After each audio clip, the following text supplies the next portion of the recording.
P-O-S-T. P-O-S-T, Post. The cereals you like the most brings you the Roy Rogers Show, starring the king of the cowboys himself, Roy Rogers. It's roundup Time on the double R bar. So saddle your horse, 'cause we're gonna ride far. The Double R Bar Ranch transcribes stories and songs of the real West with the Whippoorwills, the wisest trail scout of them all, Jonah Wild, played by Forrest Lewis, the Queen of the West, Dale Evans, and in person, the king of the cowboys, Roy Rogers.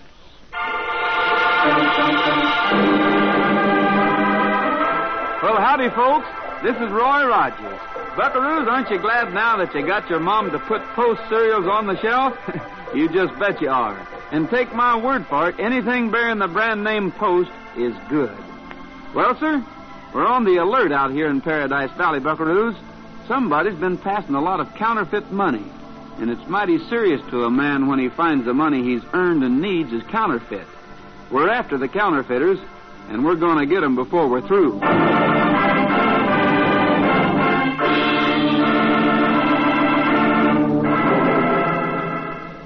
This whole territory will be broke pretty soon, Sheriff, unless somebody catches up with those counterfeiters. You don't need to tell that to me, Dale. I know it all too well. Well, the federal men seem to think they know who's passing it. Well, they know of one gang that sometimes floods a single territory with bad money and instead of distributing it over a wide area, but there's no evidence to connect the gang with our trouble. Well, I don't see how so much bad money could have been passed so...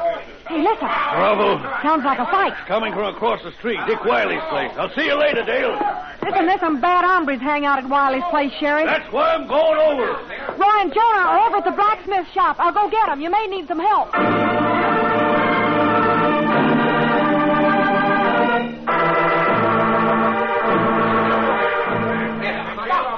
You leave me alone. I didn't know it was counterfeit. Turn that man over to me. Hurry up, Jonah. The sheriff's in trouble. Yeah, well, what you expect? Poking his nose into a place like this. A lady serving tea and curling her little fingers. Roy, it's Ed Hobler. These owl hosts are holding him. Simmer down here. Don't make him let me go. Well, don't make us go for our guns. Let him go, Red.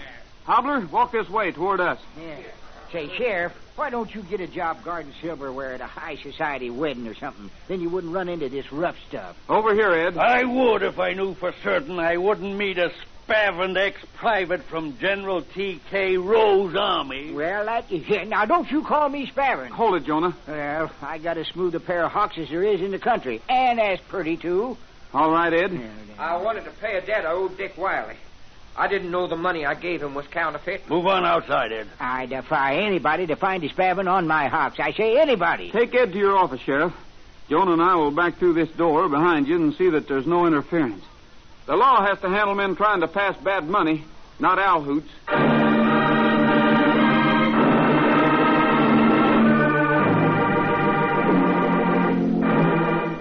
Sheriff, I tell you, I didn't know my money was bad. I've never been in trouble, not in all the time I've lived here. Where'd you get this money, Ed? Small time sheriff asking questions like a detective to cover up he's got a shock of a brain. Pooh. I say pooh, pooh, pooh. Come on, Ed. We want the truth. Where'd you get it? Working. That money was in the pay envelope I got at the Mitchell Ice Company. I swear it was. You want to hold Ed, Sheriff? I'll have to until the federal men have talked to him. No, please. I got regular antelope hocks. That's all right, Ed. While you're waiting here, Joan and I will go over and see how the Mitchell Ice Company handles their payroll.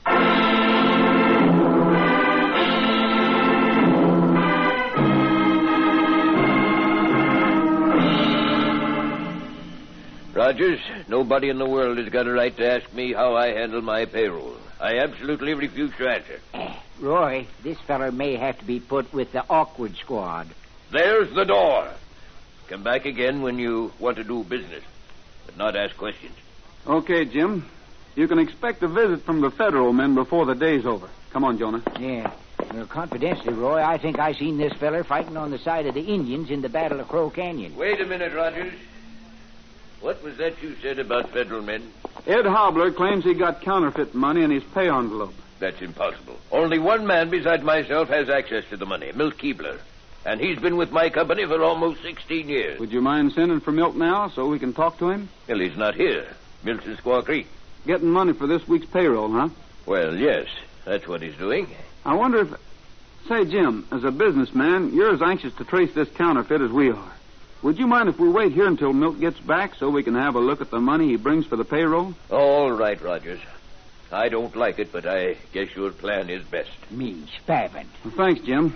No matter how this works out, you're saving your community a lot of time in tracking down some bad hombres.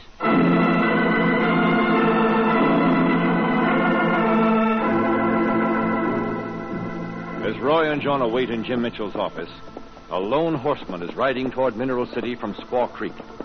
Near Rocky Gulch, he looks about quickly, then turns off the trail, goes through a line of huge boulders toward a ramshackle cabin that stands half hidden among the pine trees.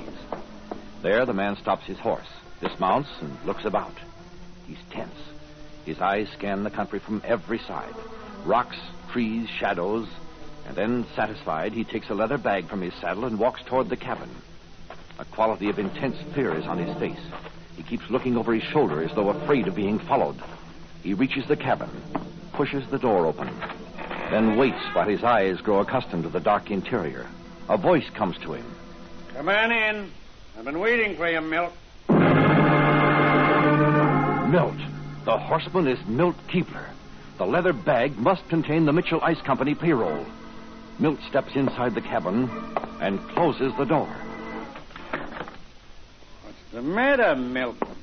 You're not saying anything. Hurry up, Sales. You get the counterfeit ready? Sure. Sales, I'm quitting after this trip. I've had enough. You're going on, and you're not giving us away, Milt. We're treating you right. You get your cut, and we don't send you back with all counterfeit. We just substitute a fifth of the good money with bad. Sales, I tell you, I can't. $500 is good money for dropping in here a few minutes every trip. The boys and I don't make that much apiece. We're treating you good. You're not as much danger as I am. If the counterfeit is traced, you have time to get out. There you are. I've switched a fifth of the money. See you next trip. There won't be any next trip. I'm quitting before I... Milt. What? You're forgetting your cut. Don't you want this $500? No, I'm through. I'm finished with this. Milt leaves the cabin to continue his ride towards Mineral City. As soon as he's out of sight, the man in the cabin, the one called Sales, steps through the door at the back of the cabin where 3 henchmen have been hiding. Lawless, evil men. We'd better follow Keebler. He's scared. When a man gets scared in this racket, he needs watching. Climb on your horses. Milt Keebler has ridden directly to the Mitchell Ice Company plant and is walking down the corridor toward his own office. He's relieved because he's made what he believes is his last trip to Squaw Creek, as far as having anything to do with counterfeit money is concerned. He does not know he's being followed. He does not know visitors are waiting for him in his office. He opens the door. Oh, come in, Milt. Come in. It's all right. Is anything wrong, Mr. Mitchell? No, of course not. Oh, you've met Roy Rogers and Jonah Wild, haven't you, Milt? Sure, we know Milt for a long time. Yes, ever since I retired from the Army after fighting 10, 11 wars. Well, you aren't waiting here to see me, are you, right? Yes, Milt, we are. A man who works here was caught trying to pass counterfeit money. He claims he got it in his pay envelope. Well, that couldn't be. Unless the bank gave counterfeit money to us. We'd like to be able to stop any accusations that might be made against you, Milt. Yeah, sort of prove you ain't in league with no unlegal operators. An ounce of prevention is worth a rose by any other name. Milt, if you'll open that leather bag, we'll take a look at the money you brought back from Squaw Creek. Well, there's no reason to examine this money. Eh? What's the matter, Milt? You ain't scared, are you? We want to clear you as far as the federal men are concerned, that's all. Yeah, but the money in the bag... Go ahead, Milt. Open it. I'm here to back you up. I'll stand by you. Unbuckle the straps on the bag. Well, all right, Mr. Mitchell, Hey! Shot! Milt! That shot came through this window, Jonah. Yeah, Milt's hit, Roy. He's hurt bad. Yeah, I know. The shot didn't come by accident either. When we open the bag, we'll probably know why.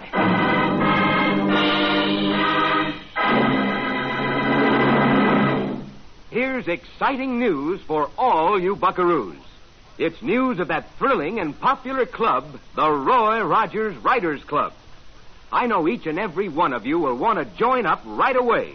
Why, maybe you'll be one of the very first official members from your neighborhood. Now, in just a little while, Roy himself, is going to tell you all about what his Roy Rogers Riders Club stands for and how much fun it is to belong. You'll find out, too, how easy it is for you to join. So, get your pencil and paper and be ready for the big news right after we hear the rest of our exciting adventure.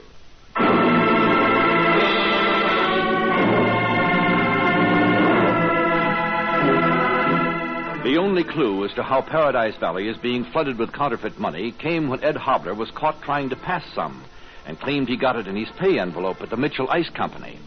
Roy and Jonah waited for Milt Keebler, the company cashier, to bring the new payroll from the bank at Squaw Creek. When he arrived, they asked permission to examine the money. Milt reluctantly began opening his money bag. A shot rang out, and Milt fell to the floor.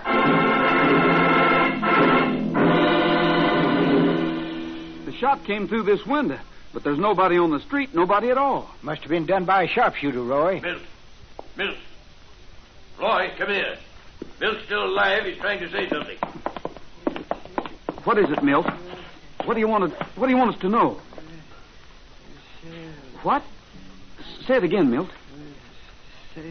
Hey, sounded to me like a name of some kind, Roy. Yeah, Sales. Hey, there's an Andy Sales staying over at the boarding house. Hey, look at Milt, will you? I better run over and get to Doc. Too late, Jonah. Doc can't help Milt now. I heard a shot, and I knew you and Jonah... Milt Keebler. Somebody fired a shot through the window, Dale. But why? Why would anyone want to shoot Milt? Well, he may be involved in counterfeiting. Jim, let's take a look at that money Milt was carrying. Milt couldn't have been mixed up with counterfeiters. Nobody will ever make me believe that. Oh, no, of course not. Here, I'll help you get that thing unbuckled, Roy. Well, sir, you know, Corporal Dunphy carried a bag like this all through the Sandy Hills campaign. The poor feller trudged clear across the wastelands carrying that bag. Felt sorry for him. I'll get this buckle, Jonah. Yeah, and not until the war was over did anybody find out what was in it. And then only me. Corporal Dunphy told me with tears in his eyes. Well, what was in it? Socks, Dale. Yes, sir, socks. Dozens of them. You see, Corporal Dunphy had a sweetheart, and she had a mortal fear of his being shot, and the doctor's finding that he was wearing second-day socks at the time. So every day she'd knit a new pair and send them to him. Frida the Fiend was her name. Frida the Fiend? Uh-huh. She was a big, tall... Hey, look here. What is it, Roy? Counterfeit money. It can't be, Roy. You're mistaken. 2 bundles out of the 10. The other 8 are good. Is Milt Keebler... Oh, excuse me. We're pretty busy now, Mr. Sales. Just a minute, Jim. Come on in, Sales. You are Andy Sales, aren't you? Yeah, but I was looking for Milt Keebler. He and I... What happened here? Sales, Milt mentioned your name as he died. My name? What did he say about me? Nothing. He just called your name. Oh. Well, we were pretty good friends. It may be... Well, if you were good friends, you probably knew that he was mixed up with a gang of counterfeiters. Yes, I did. I knew it. I'd have staked my life he wasn't. I begged him to quit. He'd promised me that this would be the last time he'd have any dealings with him, and, well, the reason I came here now is to protect him this time. I didn't want him to take another chance. Well, see, I brought $2,000 in cash of my own money to replace the counterfeit I knew Milt would have. Sales, how much do you know about the gang Milt was working with? Enough so I can take you to him right now, I think under certain conditions. What do you mean, certain conditions? The gang is suspicious. You know that from what's just happened. They're triggermen. They got eyes and ears everywhere. And I don't want them to spot me talking to any lawmen. So, if I take you to them, we'll leave right from here, all of us. We'll all go. Nobody stays behind to tell the federal men to trail me. The gang knows the federal men. Well, how about it? We'll meet your conditions, Sales. Our horses are outside. Let's get started.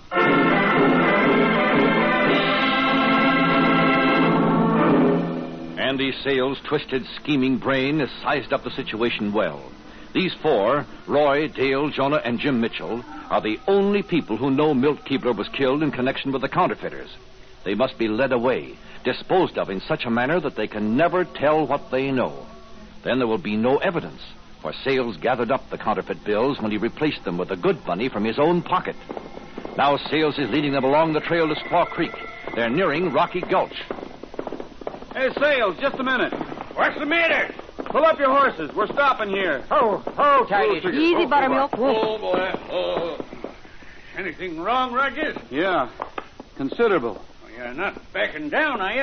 I hope not, because... No, we're not backing down. But I think we've gone far enough on your say-so. We've got a right to know where we're going. Yeah, I said that to General Thomas Kenneth Rowe once and got court-martialed. Why, we're almost there, Rogers. It's not much further. Just a little way. Roy, speaking for all of us, Sales, we insist on knowing where we're headed. Well, I'm a little bit sorry to hear you put it that way. I thought you had more trust. Are we going to find out or not? Sure, I don't mind telling you. There's a hideaway cabin back in among these boulders. It's in a good spot, right under the pine trees. That's where the gang stays. Now we're getting somewhere. Then why all the fuss about not telling us? The way I got things planned, the best thing is for me to ride in and see if the gang is there. If it is, I'll let you know, and we can take over. Okay, go ahead. Wait right here. I'll size up the situation, and then we'll know how to go after them. Roy, I got a feeling we're letting an enemy escape. He shouldn't go alone, Roy. He may need protection. He's not going alone. I'll follow him, but by myself. If all of us went, we'd be heard. And as far as protection goes, I think I can protect Sales if he needs protection. Roy and Trigger follow Sales as he leaves the trail and rides through the boulder-strewn gulch toward a ramshackle cabin. Sales stops in front of the cabin, and Roy stops too, but some distance away. He watches, concealed by the pine trees. Sales goes into the cabin, then closes the door. Roy waits. His suspicions are aroused now. This cabin is supposed to be the gang's hideout, yet Sales went directly inside, and Roy can only watch. He has no way of knowing what is taking place in the cabin. We didn't do a good job with that rifle. Milt Keebler lived a while. Now, wait a minute. Wait a minute. Listen to me. I haven't got much time. Milt mentioned my name. He may have said a lot more, but if he did, only 4 people know about it, and I've got those 4 with me outside. We're too near the main trail to do any shooting here. But you fellas take the shortcut to Last Chance Mine. I'll bring them there. Wait in the back chamber with your guns ready. I'll send them in. The light will be behind them. They'll make good targets, and we'll get them fast before they have a chance to see the equipment that's stored there. Roy, still watching, sees Andy Sales come out of the cabin, and he sees something more, something that surprises him. 3 men follow Sales and stand in the open door, bidding him goodbye. Roy rides back to the trail where Dale and Jonah are waiting with Jim Mitchell.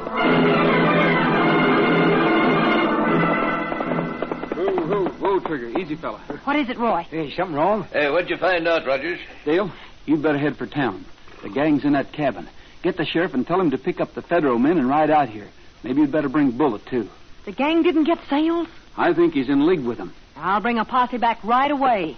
Oh, what do we want with the sheriff, Roy? What does he know? Now, Jonah, the sheriff's a pretty fair law officer, even if he isn't a good judge of spavins. Well, it ain't no laughing matter to me. Hey, here comes Sales, Roy. My hawks is a matter of personal pride. We'll let Sales take the lead, Mitchell. I went to the hideout, Roy, and... Wait a minute. What's happened to the girl? I sent her for a posse. A posse? You sent for a posse? Well, that's all right, isn't it? Why, yeah, sure. But I'm afraid the posse will be coming to the wrong place. The gang isn't here. Oh, is that so? No, but don't worry. I know where to find them. They have to be in 1 or 2 places, either here or at Last Chance Mine. I see. You'll be taking us up there, then. Is that right, Sales? Yeah. I'm sorry your posse will have this trip for nothing. Yeah, I am, too. Maybe we won't need a posse. I know pretty well what we're up against now. It doesn't make much difference where we take them, here or somewhere else.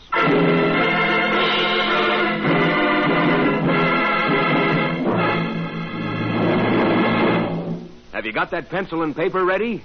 Well, hold on. Here comes a special surprise for you from Roy Rogers himself. Howdy, friends. This is Roy Rogers. I'm especially pleased to be able to extend a personal invitation to you from Dale, Trigger, and myself. We'd be mighty proud to have you become a member of our Writers Club. Maybe you've heard about our Writers Club already. We've got several million members throughout the country, and our aim is to bring you lots of fun through honesty, loyalty, and friendship. And I'm sure you'll gain a lot of fun being one of our members. Of course, you'll get a beautiful membership card entitling you to all the rights and privileges as a Riders Club member. And you'll get an official badge to wear, too. Here's the big surprise. Every single member gets a big 16-page comic book in full color. This is our official Roy Rogers Riders Club book. It's packed with adventure about Dale, Trigger, Bullet, and me. And oh, yes, you'll get a full-color autographed picture of Trigger and me. We'd be mighty proud to have you become a member, and if you'd like to be one, here are the details on how to join. Yes, friends, card, badge, comic book, and picture. All yours when you join the Roy Rogers Riders Club. And to become a member is so easy. Just take the top from one regular-sized package of any of the swell-tasting Post cereals. Mail the box top with only 10 cents and your name and address to Post, P-O-S-T, Box 7767, Chicago 77, Illinois. Now, write that down while you remember it.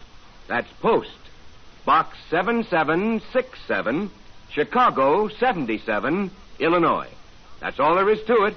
Just one Post cereals box top, 1 dime, your name and address, and you're a member of the Roy Rogers Riders Club. Have fun. Join up today.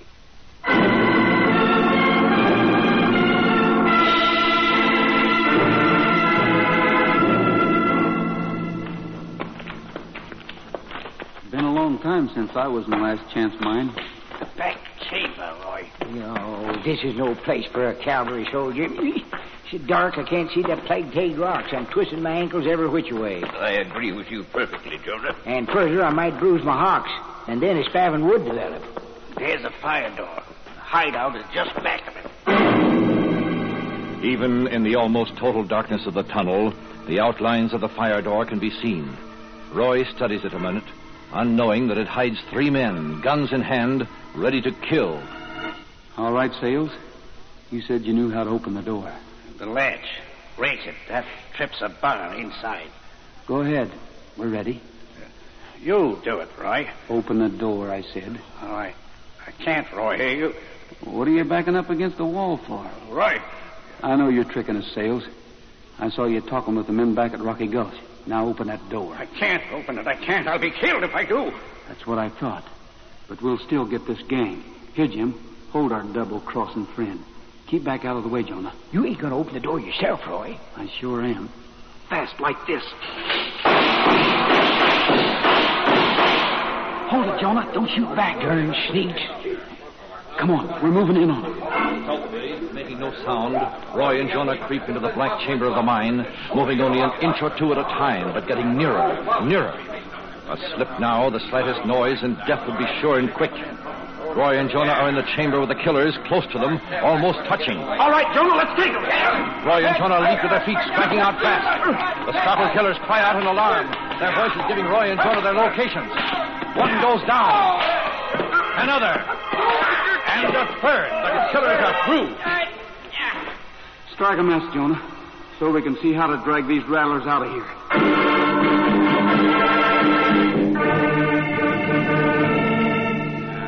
The prisoners are taken outside the tunnel. Sales alone is conscious, and he half hysterically confesses his part in passing the bad money and in the murder of Milt Keebler. Roy turns the prisoners over to the sheriff, who is waiting with his posse. If it hadn't been for Bullet, we'd never have been able to find your trail, Roy. Right now, I wouldn't take $1 million for that dog. You're a real partner, Bullet. Well, we got this gang anyhow, Sheriff. People in Paradise Valley can rest a little easier tonight. I'll say they can, Roy.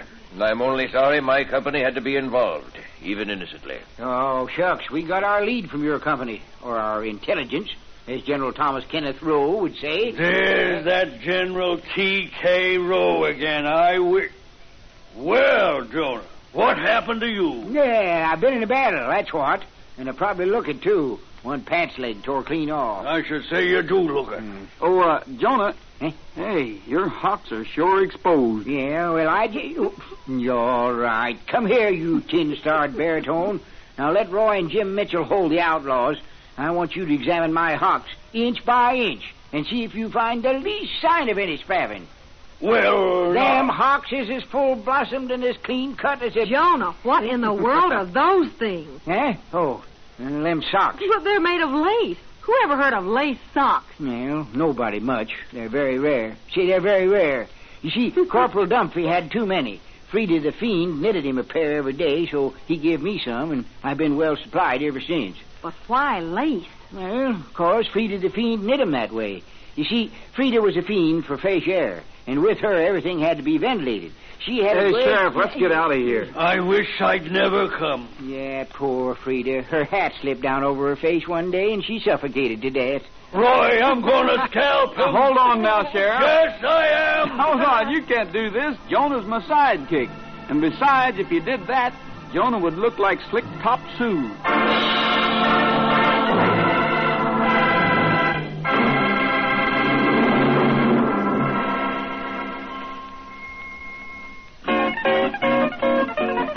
I want some black-eyed peas, I want some mustard greens, I want some corn pone on the side.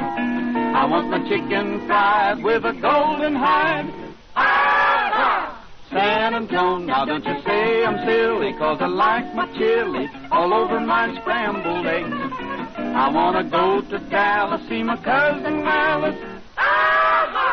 San Antone, I want to see a blue bonnet with some Texas sunshine on it. now there's a place that's dandy by the Rio Grande, just across from Mexico. I want an enchilada and a big tostada. San Antone, say I believe to see la joven. A quien yo quiero y no puedo olvidar. En el mundo yo tengo una rosa, con el tiempo yo voy a cortar. Say I believe that si fuera con otro, le seguiría la huella sin cesar. Por vapor, si buques de guerra, por tierra en un tren militar. Allá en el rancho grande, allá donde viví.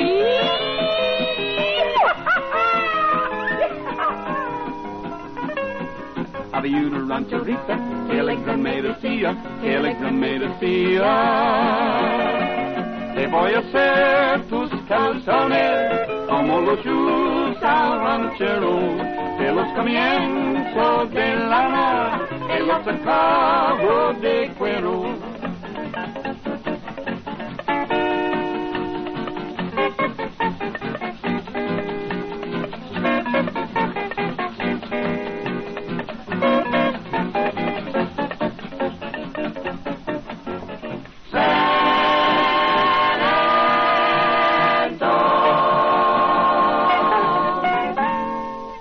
That's all for now, folks. This is Roy Rogers saying to all of you, from all of us, goodbye, good luck, and may the good Lord take a liking to you. See you next week.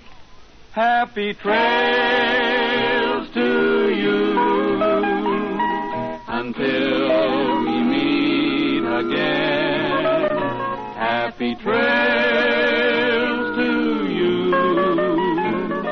Keep smiling until then. The Roy Rogers Show is brought to you by Post Cereals, each week at this same time, with the Whippoorwills, Forrest Lewis, Dale Evans, and the king of the cowboys himself, Roy Rogers. An Art Rush production transcribed, directed by Tom Hargis, script by Ray Wilson, music by Milton Charles. Featured in today's cast were Frank Hemingway, Herb Butterfield, Pat McGeehan, and Howard McNear. This is Art Ballinger speaking for P.O.S.T. Post Cereals. Happy trails to you until we meet again. Happy trails to you. Keep smiling until then. Who cares about the clouds if we're together? Just sing a song and bring the sunny weather. Happy trails